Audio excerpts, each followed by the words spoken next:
Budget ৳৫০০। Amazon কার্টেতে ২ টো বই add করা রয়েছে। একটা বইয়েরই দাম ৳৫০০।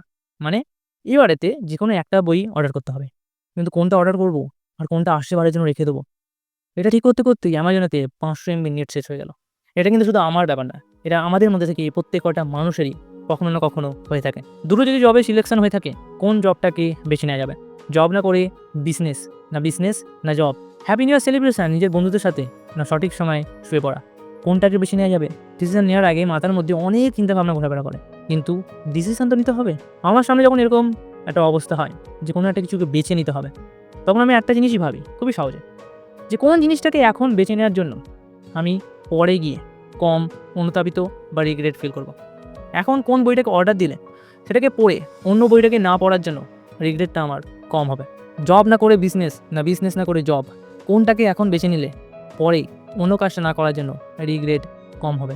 বন্ধুদের সাথে হ্যাপি নিউ ইয়ার সেলিব্রেশন না করে সঠিক সময় শুয়ে পড়লে সেলিব্রেশন না করার একটা রিগ্রেট থাকবে, কিন্তু সঠিক সময় শোয়ার যে অভ্যেসটা সেটা মেনটেনে থাকবে।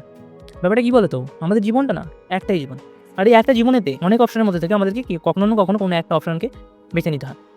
বেছে নিতে হবে সেই অপশানটাকেই, যেই অপশানটাকে বেছে নেওয়ার কারণে রিগ্রেটটা কম হয়।